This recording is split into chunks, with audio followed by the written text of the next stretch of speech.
She was a woman who defied gravity, both literally and figuratively. Amelia Earhart, the Queen of the Sky, a name synonymous with courage, adventure, and boundless ambition. She shattered records, inspired a generation, and became a symbol of what women could achieve in a world that often told them they couldn't. But in 1937, at the height of her fame, Amelia Earhart vanished without a trace during an attempt to circumnavigate the globe, leaving behind a mystery that continues to haunt the skies and captivate the world. What happened to Amelia Earhart? Did her Lockheed Electra plunge into the depths of the Pacific, lost forever beneath the waves? Or did she somehow survive, becoming stranded on a remote island, captured by a foreign power, or a victim of some other unimaginable fate?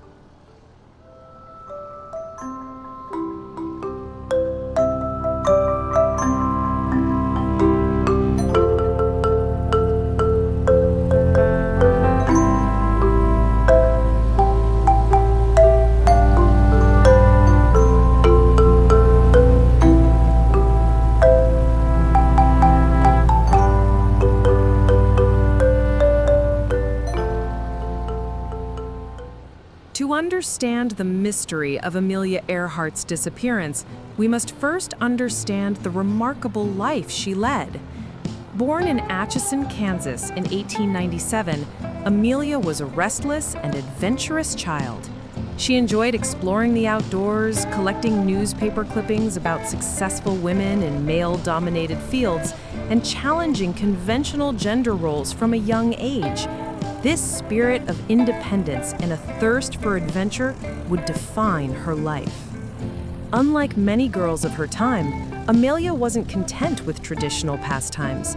She built a makeshift roller coaster in her backyard, collected newspaper clippings about successful women in male-dominated fields, and generally defied expectations. This independent spirit would remain with her throughout her life. Amelia's first experience with flight came at the age of 20 when she took a short airplane ride at an air show. She described the experience as exhilarating and transformative.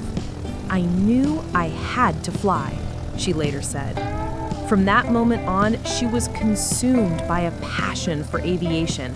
She took flying lessons, purchased her own airplane, and began to make her name for herself in the male-dominated world of aviation.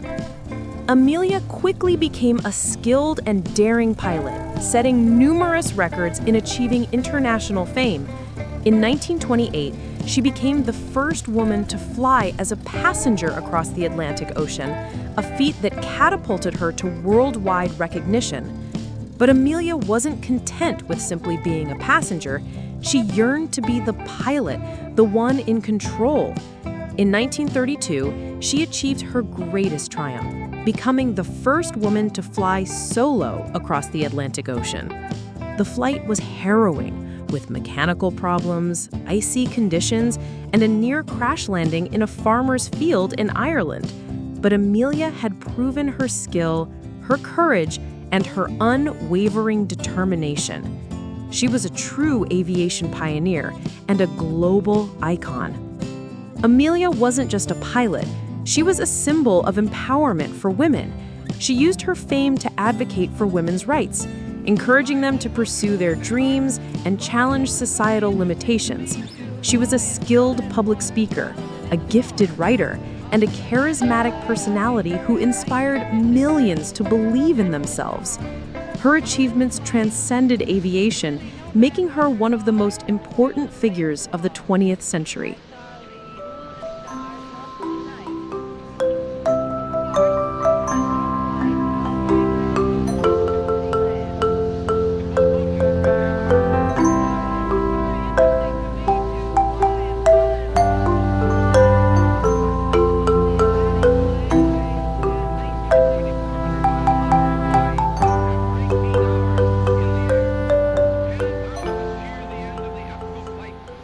By 1937, Amelia Earhart had conquered the Atlantic, broken countless speed and distance records, and become a global icon.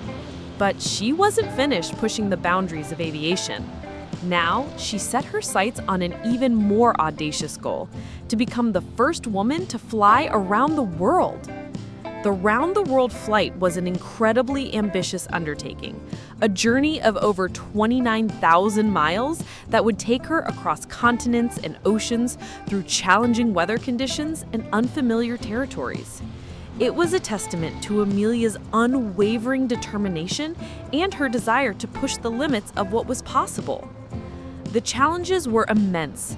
The Lockheed Electra 10E was a state-of-the-art aircraft, but it was still vulnerable to mechanical problems and the unpredictable forces of nature. The route was long and arduous, with few reliable navigation aids and limited landing strips. Amelia and her crew would face extreme heat, freezing temperatures, and the constant threat of storms and headwinds. To tackle these challenges, Amelia assembled a skilled team and meticulously planned every detail of the flight. She consulted with meteorologists, navigators, and engineers, carefully charting her course and preparing for every contingency. Key to the success of the flight was Fred Noonan, an experienced navigator who had charted routes for Pan American Airways across the Pacific. Noonan was a master of celestial navigation, able to determine his position using only a sextant and the stars. His skills would be essential for navigating the vast and featureless expanse of the Pacific Ocean. Together, Amelia and Fred represented a formidable team. She was the daring pilot, the face of the expedition, and he was the steady hand guiding them through the skies. But even with the best planning and the most skilled crew, the round-the-world flight was a risky venture, one that would ultimately lead to tragedy.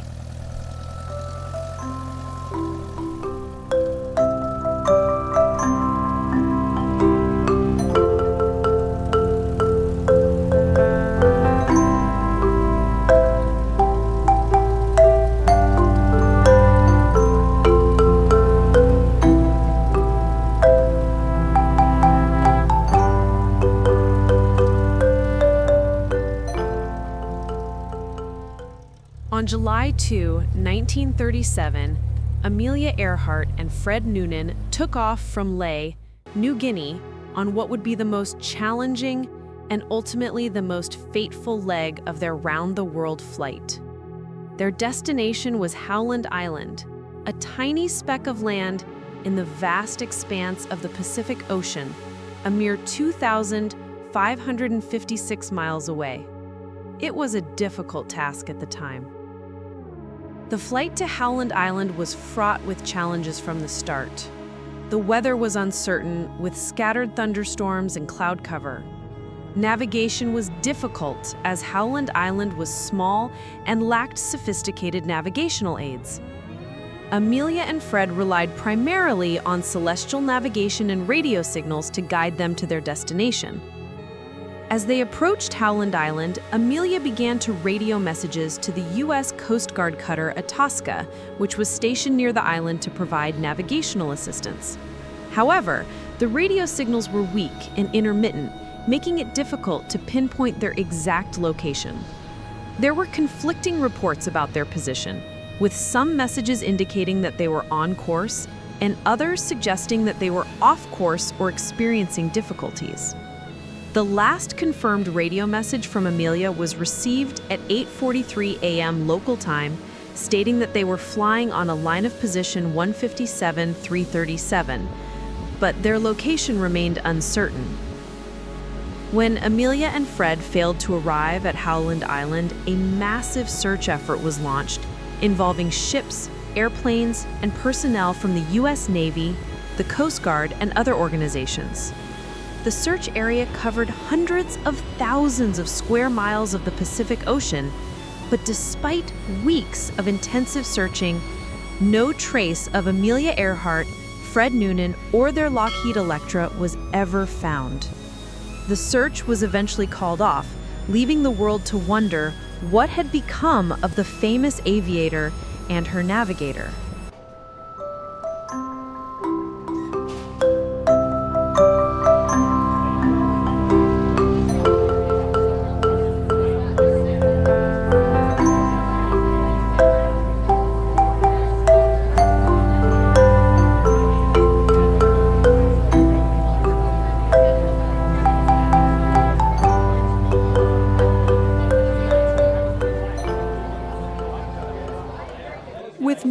wreckage ever definitively found, the disappearance of Amelia Earhart and Fred Noonan has spawned countless theories, ranging from plausible scenarios to outlandish speculation.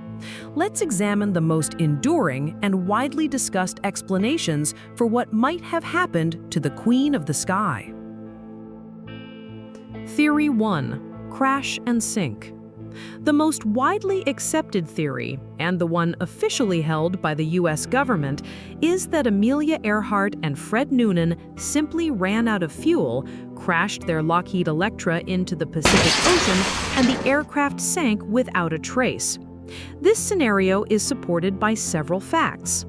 Their last known radio transmissions indicated that they were low on fuel and struggling to find Howland Island. The Electra was carrying a limited amount of fuel, and the flight to Howland Island was pushing its maximum range. The ocean currents and weather patterns in the area could have easily dispersed any wreckage, making it difficult to find. Despite the simplicity of this theory, it remains difficult to prove definitively. No substantial wreckage from the Electra has ever been recovered, and some critics argue that the lack of a distress signal or oil slick suggests that the plane may not have crashed in the immediate vicinity of Howland Island. Analytical, objective. Theory 2. Gardner Island hypothesis. A more controversial but compelling theory suggests that Amelia Earhart and Fred Noonan did not crash into the ocean, but instead managed to land their Electra on Gardner Island, now known as Nikumaroro, a remote and uninhabited atoll in the Republic of Kiribati. This theory is supported by circumstantial evidence gathered by the International Group for Historic Aircraft Recovery, or TIHAR, over several decades. TIHAR researchers have found anomalous artifacts on Nikumaroro, including pieces of aluminum that may have come from an Electra aircraft, a woman's shoe, and a partial skeleton that could have been Amelia Earhart. Historical records suggesting that radio signals were heard from Nikumaroro in the days following Amelia's disappearance. Analysis of bone fragments suggesting that the castaway was a female of European descent, roughly Amelia Earhart's height and ancestry. Critics of the Gardner Island theory point out that the evidence is circumstantial and that no definitive proof of Amelia's presence on the island has ever been found.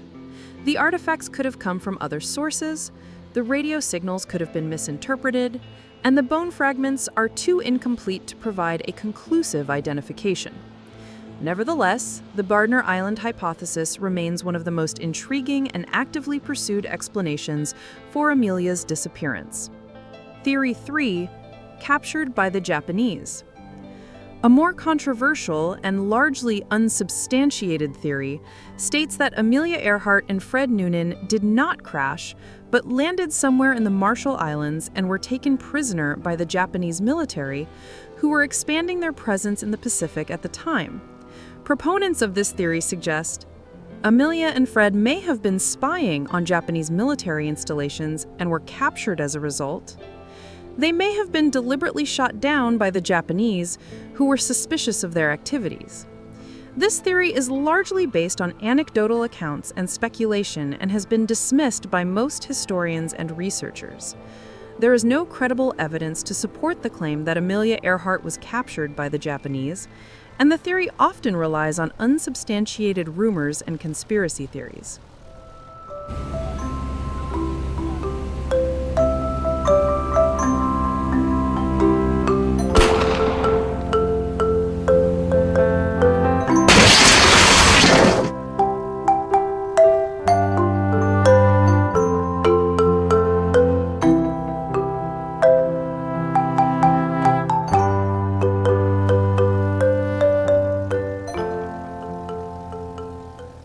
While the disappearance of Amelia Earhart remains unsolved, the mystery has not been forgotten. In recent years, there has been a surge of renewed interest in the case, fueled by technological advancements, new expeditions, and tantalizing clues that have emerged from the depths of the Pacific. Recent expeditions and artifacts found. In recent years, several expeditions have been launched to search for Amelia Earhart's plane, using advanced sonar technology to scan the ocean floor. While no definitive wreckage has been found, these expeditions have identified several promising targets that warrant further investigation. New images could reveal more. Potential crash sites. In parallel with the ocean searches, there has also been renewed interest in the Gardner Island hypothesis, with new expeditions to the island uncovering additional artifacts and clues. Some of these artifacts have been linked to Amelia Earhart or her Lockheed Electra, further fueling speculation that she may have landed on the island and survived for a time. Are there other locations that have been missed?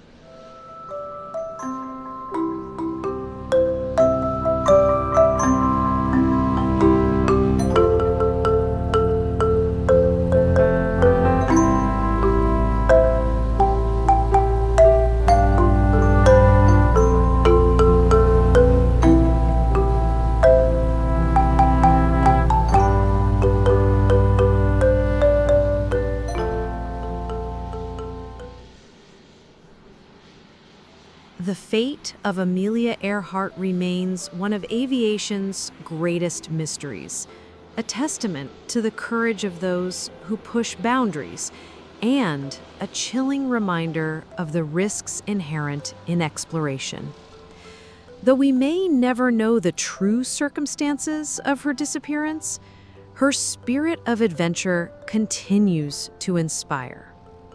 It is not knowing what happened to her that is the compelling prospect that will live for generations. The story will continue and will last long after all of us are gone. What truly happened to the Queen of the Sky?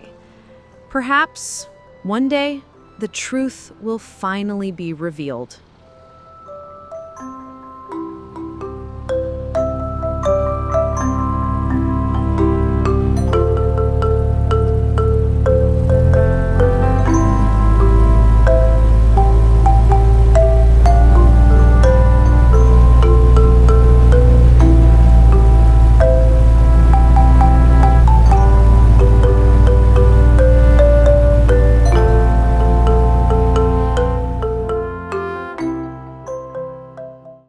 Thank you for watching. If you enjoyed this journey into the past, be sure to subscribe and hit the notification bell so you don't miss our next exploration of history's greatest mysteries. Let me know in the comments which North or South American mystery you'd like me to uncover next. And in our next adventure, we'll be venturing into another corner of the world to unravel one of history's most perplexing enigmas. Stay tuned to find out where we're headed next.